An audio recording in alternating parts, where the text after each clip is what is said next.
Hey guys, it's Mitch. How's it going? All right, who's ready to spend a significant amount of time looking at a story that made the comic reading world collectively go, ugh? That's right, friends. We're taking a look today at Ultimatum #1. The story that didn't end the Ultimates line, but I think by the time it was over, most people were like, yeah, that can go away for a little while. So those of you who are familiar with this channel may be a little surprised to find out I've actually read Ultimates before. I've read Ultimates too. I have both the trades. I think they work well in short doses as a realistic update of the Avengers. The first one more than the second one, really. But yeah, the Ultimates was a story where it's basically, what if we took the Avengers, set them in a post-9/11 world, because that was important. You know, the first Ultimate story came out right after 9/11 happened, essentially. And we threw in real-world politics, we threw in the celebrity aspect of superheroes, kind of like what Mark Millar was doing on Authority, only focusing a bit more on the paparazzi side of things. And what if we made every member of the team misanthropic assholes, as Mark Millar characters tend to be? And that first series, I think, was very good. It was well structured as a story. It had excellent art by Brian Hitch. Whether that art was what was best for comics is, I think, arguable. And maybe most importantly, it kind of established the tone of the Ultimates universe, which was cynical and gritty, but did set up problems for our heroes to solve, and then the heroes solved the problems in a way that was at least somewhat satisfactory. Maybe there was some kind of ambiguity about whether or not, things had turned out for the best. But at least you walked away feeling like you had read a complete story that had, a point. This is relevant for comparison later, just to forewarn you. So Ultimates was a big hit, spawned the entire Ultimates universe, where we got Ultimate versions of, I don't even know, like Ultimate X-Men, Ultimate Spider-Man, Ultimate Fantastic Four. There were probably others, and it kind of spiraled out of control. So the Ultimate Universe started in 2002. By 2008, it was starting to get stale. Helped in no small part by the kind of pointless Ultimates 3 series by Jeff Loeb and Joe Madureira, which is another great-looking series. Like, Ultimates seemed to develop a standard for having incredible-looking art, but that book felt completely gratuitous. So 2008 comes along and it's decided that they're going to try and pare down the Ultimates universe. They're going to try and basically reboot it, or just kind of like reshuffle it, streamline it. That's a term that Marvel's getting used to these days. And try to get it pointed in the right direction again, which is, top of the sales charts. So let's do a big old crossover with all the members of the Ultimates universe, and they'll fight a big threat. And a bunch of them will die, and died needlessly. And in kind of grotesque ways more often than not. Because this is Jeff Loeb's Ultimates universe now. The Mark Millar Ultimates universe, yeah, it was cynical, it felt way too edgy, but at least it felt like somebody was under control of that thing. This one, no, we're not going to bother with that at all. So we might as well get into it here. We can start with the cover. So this is going to be drawn by David Finch. Like I said, the Ultimates line kind of set a standard for having just the top talents for art working on it. So we're going to get a bunch of our Ultimates heroes standing around here, which is fine. I think all of the Ultimatum issues have a similar cover where it's, it's a whole bunch of guys. This is obviously the FF-related guys. We've got the Fantastic Four here, we've got Dr. Doom, and we've got Namor. And they're done in David Finch's incredibly overdone style, where every time David Finch gets an opportunity, he's going to overhatch the hell out of everything. And I'm usually all for that kind of thing, but there's something about David Finch's style that just kind of leaves me cold. I'm not sure exactly what it is. I like detail as much as the next guy, probably more than the next guy. And there is a ton of detail in this thing. You look at the thing here. There's little hatches all over him. There's very nice looking shadows, although I don't know entirely what's going on with that arm, but whatever. We got Reed and Sue. This is Ultimates Reed, the 24-year-old Reed or whatever the fuck he is. And they're in their more streamlined suits, so they don't get as much of the hatching going on, but you can just see Dr. Doom in the back here. Yeah, so we got to compensate by going heavy duty on all the hatching on the folds. And it's like an Art Adams level of detail, I would say. Just throwing little ticks all over the thing everywhere you can. The thing is that Art Adams' art, I don't know, there's a cartooniness to it that just makes it more endearing. I don't know. I think about the more detail-heavy guys. Jeff Darrow, he goes ridiculous with detail. But for Jeff Darrow comics, adding detail is almost the point of the book. And he leans into it. He leans into the silliness a lot of the time. And that also makes it more endearing. This is following in the footsteps of Brian Hitch's work on the Ultimates. So it's going for photorealism in a lot of cases. And going for that cinematic feel. And then it feels like it's pouring detail all over everything, which has that effect of like kind of freezing everybody in place. You know, a lot of guys with a more streamlined style, it feels like their art is moving faster.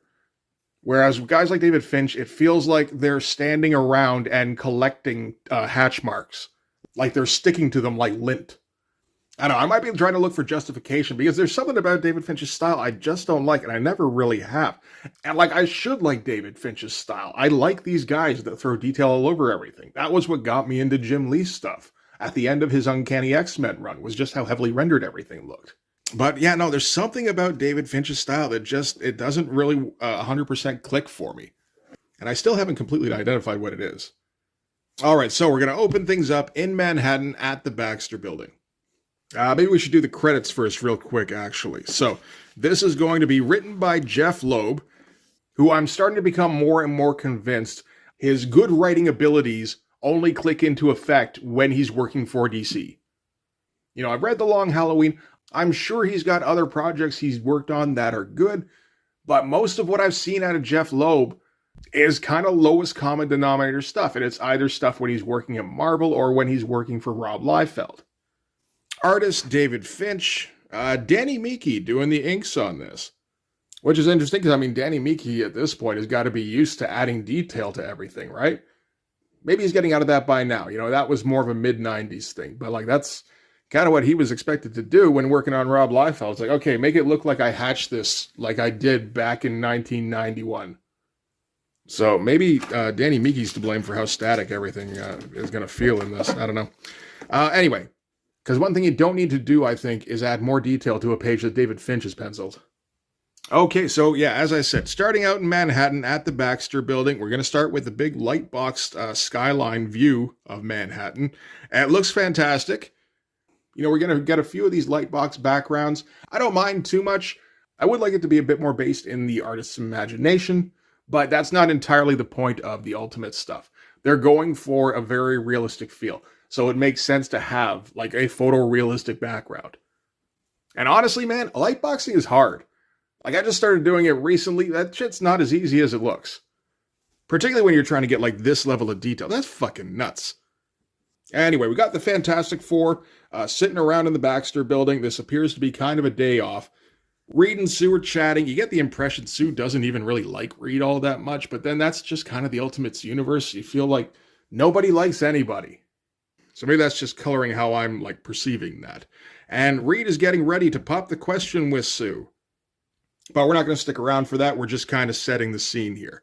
We're going to cut quickly down to Ben, who's lifting weights. Just a light workout, couple tons. And he's going to try and convince Herbie here to get him a couple dozen sandwiches. We'll cut down to the kitchen where Human Torch is talking with his dad, apparently. I guess he's a character in this. And his dad's giving him shit because Johnny hasn't done anything with his life. He's like, you know, when Sue was your age. And Johnny gets very teenagery, being like, you don't understand me. I mean, he's in a superhero team. You think that would kind of count as, like, doing something with his life. But, you know, maybe Dad's got high standards. Everything looks great. You know, everything looks in proper proportion.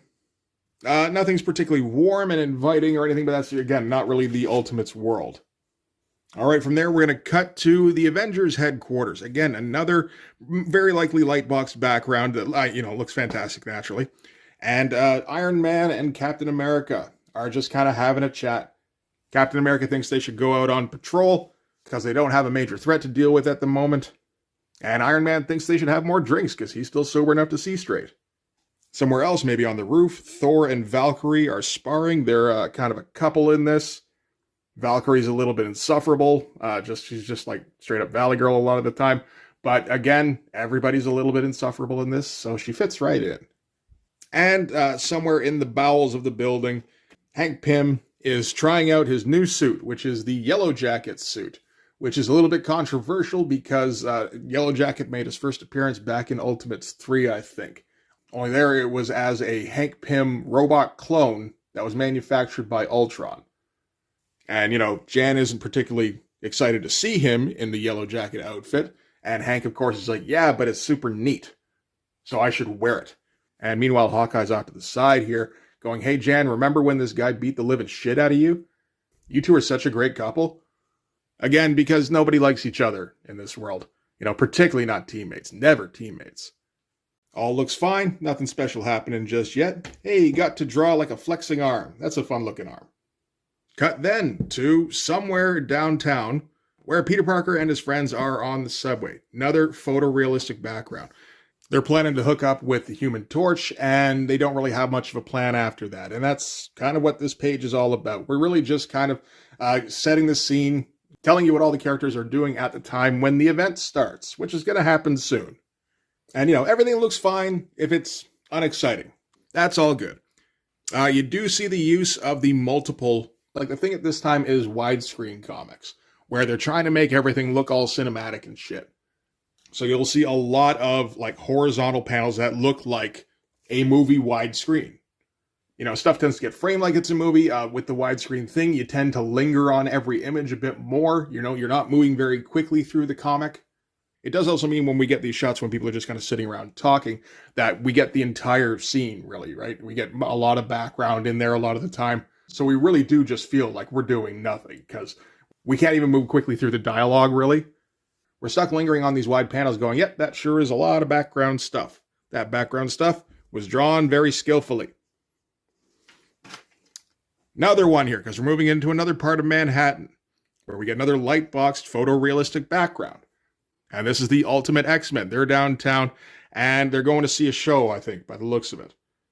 And they're just talking about how they feel like outcasts, and they're all hiding and shit, except for Dazzler, who's all pierced up and gothed out. And except for Angel, because he can, of course, fold his wings up under his trench coat. We've also got Hank McCoy here, and we've got Nightcrawler. Beast, I imagine this is the non-blue Beast, where he's, mostly looks like a person, if a little bit caveman-esque. And Nightcrawler, of course, you just try to cover up as much of him as you can. So this is kind of the deal going forward, where we spend a page with each group. Not really getting to know them. The idea is that you already know these characters, and you already decided whether you like them or not. Very likely you decided not, because likable isn't the thing Ultimate's characters try to be. So, now we know where everybody is. Those are the four main groups. When all of a sudden, lightning. And that's it. We got to check in briefly with each group. Reed and Sue notice lightning. Thor and Valkyrie notice lightning. Peter Parker looks out the window, notices lightning. X-Men also, lightning noticers. And it's like, okay, I guess there's lightning. And then we jump immediately from there to the entire city is fucking flooded. And I was like, wait, what? Did I miss like 5 pages of buildup? Like, no. Flooding for you. So, very impressive looking spread, assuming you can see it, because it is all very dark. Again, we're going photorealistic, which means that we're going with a lot of dark colors, which means you don't see a whole lot of detail. And I mean, you can tell that detail is there. I'm pretty sure this is another light boxed background here. It's, again, very impressive for, again, what we can see. But as a 2-page spread, that might not even have been done on 2 comic-sized boards because, David Finch does sometimes use oversized boards. I could see him doing it on this. This is extremely impressive, but the impression we get wasn't like, oh shit, there's a threat coming. The threat is here. It's, oh, really? Rain? Oh, what the fuck happened?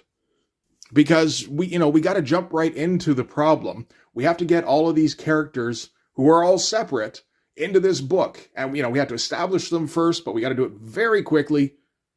And then we got to keep jumping in between everybody. And we've only got 22, 23 pages to do this for some fucking reason. I don't know why this wasn't done as 48-page prestige edition kind of things, unless just, they didn't have the 5 years to wait for David Finch to complete it. That could be it.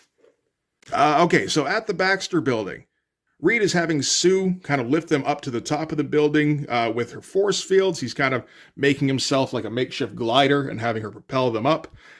Inside the weight room, a whale apparently busts in, and the thing goes, what the fuck is going on? And I'm like, I'm right with you there, Ben. And in the kitchen, I guess, Johnny and his dad, him and Sue's dad, die, maybe? And that's it, because we only have a page to show the Fantastic Four's initial reaction to the problem. What the fuck is with the whale? It's a very good-looking whale, and the destruction and everything is pretty great.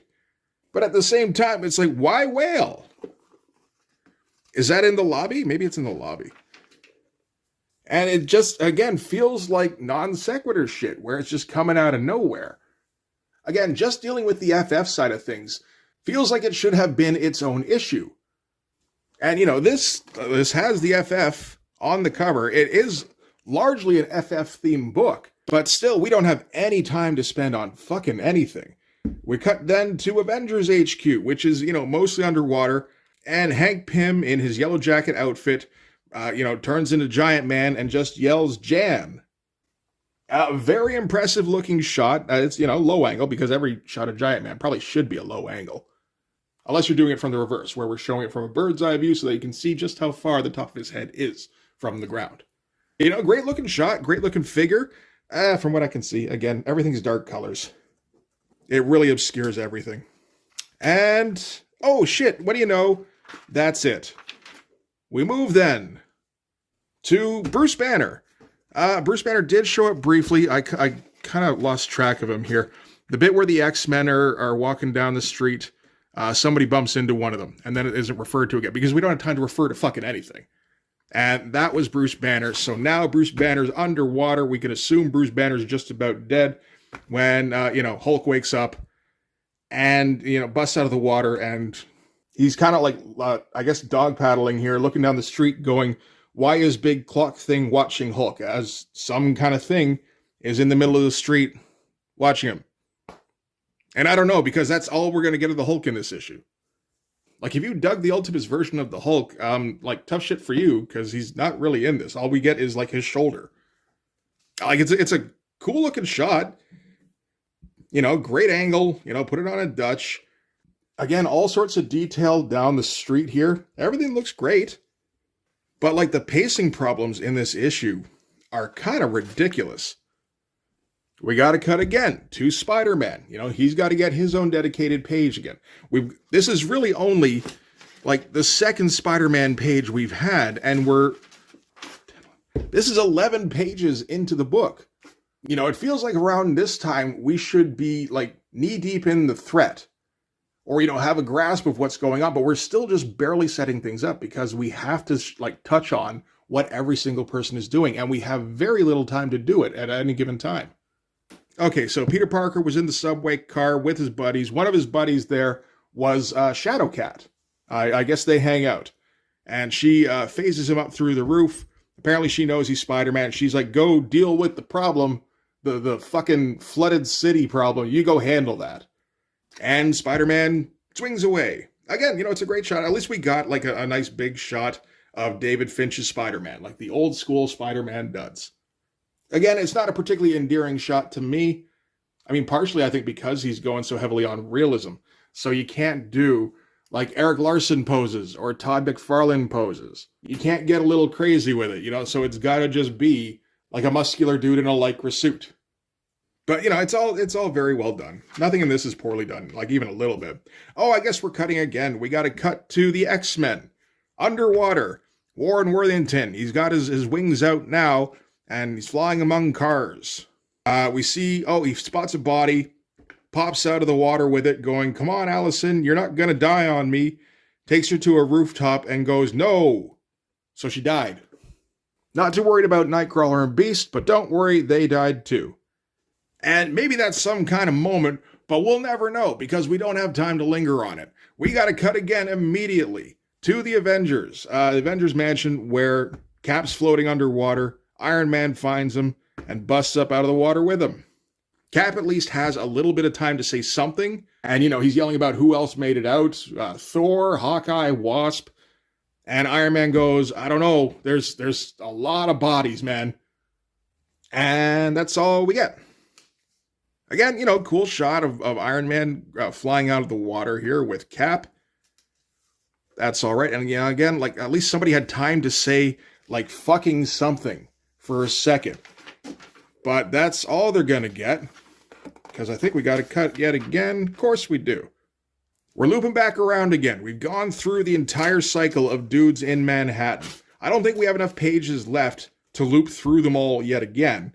So I think for the rest of the issue, mostly, we're going to stay with these two. So they're on top of the building. Reed's like, I know who did this. This is that fucking fish guy. And Sue just flat out tells him to shut up. We don't have time for that. Because again, nobody's likable. It's the best. So Sue is going to try and force all of the water out of Manhattan using a gigantic force field. So we get like a hugely impressive shot of Manhattan, like a lightbox shot of Manhattan with all the water getting pushed out back into the bay. Like crazy amount of detail going on. Everything looks like absolutely perfect, as it should, with a lightbox drawing. But, like David Finch certainly didn't skimp on it. And the effort appears to knock Sue out. And, Reed's taking care of her. Ben crawls up onto the roof here. He's like, what the shit is going on? Why was I fighting a whale just now? Reed's trying to look after Sue, but, like, she just won't wake up. Like, she's comatose now. He tells Ben that he's got to get her to help, like to a hospital or something. Ben's like, where? Everybody who was in a hospital in Manhattan is dead now. Reed goes, then get Johnny or Dr. Storm to do it. And Ben goes, I think we might have lost them both. You know what? I think Ben might be the only like semi-likable character in this book. And Reed looks thunderstruck and leaves. He just kind of takes off and leaves Ben with comatose Sue. Yeah, definitely not one of the more likable characters, Reed. So, like I said, we're sticking with the FF for now, which is nice at least, because it feels like a comic, for one thing. It doesn't feel like a collection of pages with random shit happening. Reed's going to take a pogo plane and he's going to fly it directly into the bay by the looks of it. And he's going after that fish guy. Namor pops up. And he's immediately ready for a fight. He's like, oh, sure, Manhattan gets flooded. It's all my fault. Well, fuck you, Richards. Smashes through the windshield, pulls Reed out, yells at him, I had nothing to do with the destruction of Manhattan. Reed wraps him up and goes, why should I believe you? Namor's like, because I'm banging your girlfriend. That'll just leave me with the fish. I'm bored of the fish. And Reed hits him with some kind of electro zapper thing, knocks him out, but at least he does believe him, because that, that's right, you were banging my girl. And hey, we got 2 pages of like real comic shit, with Reed and Namor having their argument here, and everybody's all mad and flexy. That's appropriate, even if it is like kind of truncated. It feels like this argument kind of should have gone on for maybe like 4 pages at least. But we don't have time for that, because we got to cut to Latveria now, obviously, where Dr. Doom and his weird bug eyes realizes something is amiss, as everyone in Latveria apparently has frozen. He looks outside, there's people standing frozen in the street, so it happened very quickly. And that is it for everything to do with Dr. Doom in this issue. Just, what? Cold? Who dares? It's a cool shot of Dr. Doom, I suppose. I don't quite like the design on the mask on this, particularly the fucking bug eyes. I don't know what it is with David Finch and bug eyes. Every once in a while, he just, he can't help himself, and people gotta have bug eyes. But, it's a great over-rendered Dr. Doom type mask, even if it's a little bit, I don't like the design that much. Great looking shadows on there. This is a kind of a cool shot of downtown Latveria, I guess. Even if it's a little bit unclear what's going on. We haven't gotten, any narration throughout this entire thing, and it feels like the kind of book that should have narration. I assume that the Ultimates, 1, 2, and 3 also didn't have narration, or did it very sparingly. So maybe it would have been weird to throw it in now. But you could do worse than having a little bit of Claremont-type exposition. Not to a Claremont degree, necessarily, but some purple prose, kind of hyping up this event, and explaining what's happening in these, cinematic panels that don't necessarily show you everything that's happening. Because I assume David Finch figured that, Jeff Loeb would tell people, and Jeff Loeb is he's not going to do that writing thing, not if he doesn't have to. Okay, so now we're going to cut to Westchester. So we got to check in with the rest of the X-Men, because the group that was in New York, they're mostly dead, except for Angel. Professor X falls out of his wheelchair, but luckily he had his medical alert active, so the X-students all rush in. In this case, Wolverine and Cyclops. Cyclops in a fetching sleeveless number. I don't know, something about, Cyclops should just always have sleeves. Cyclops shouldn't be a workout guy. Yes, for, general fitness, and he should have good cardio. And be able to do a bunch of push-ups and that kind of thing. But, he's not bodybuilder guy.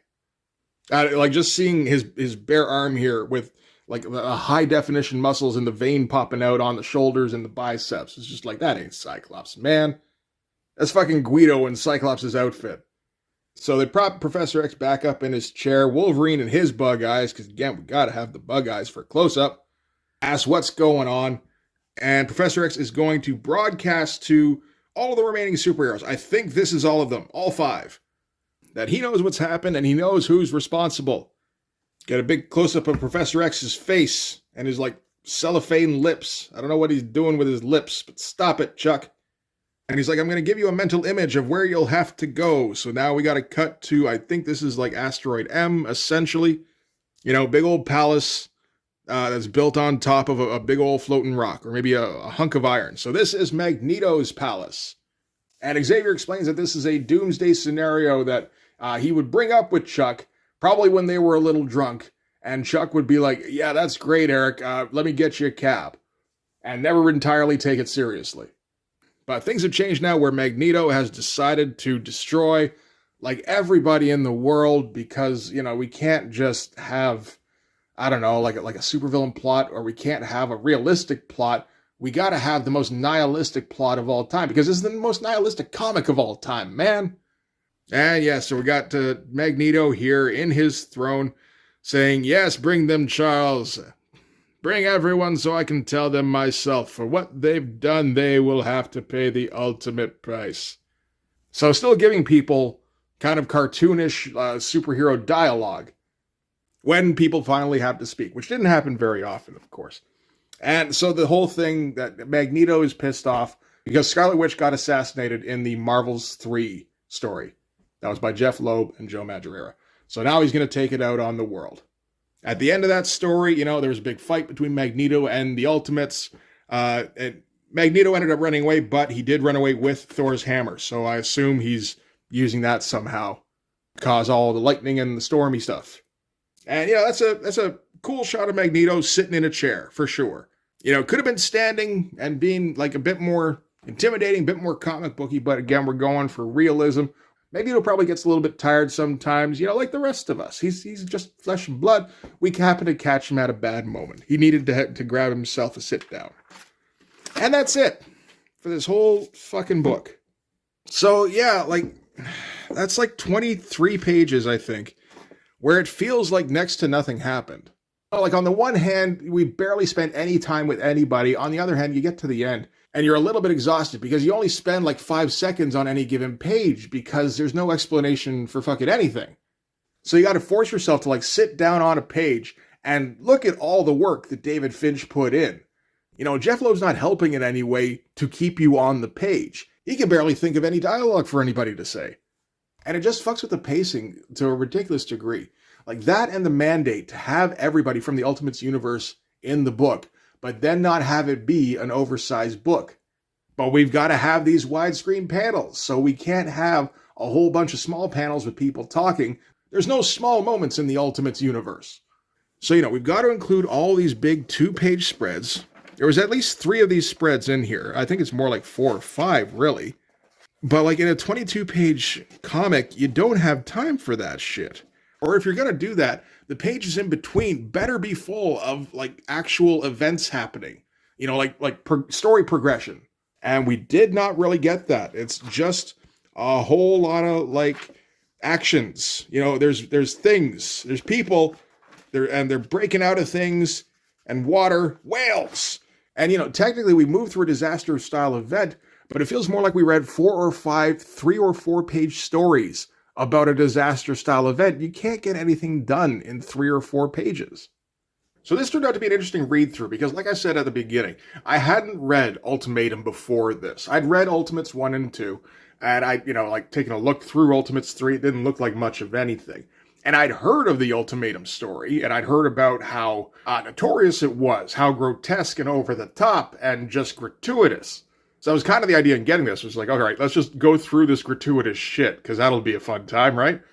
And I know the series does eventually get there, but that's not the problems with this issue, surprisingly.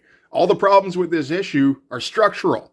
They want to do a big event, but they don't have the page space allotted to do a big event, so they're just going to shoehorn it in there. Things just happen with zero build-up. We have zero time to spend with any of our characters.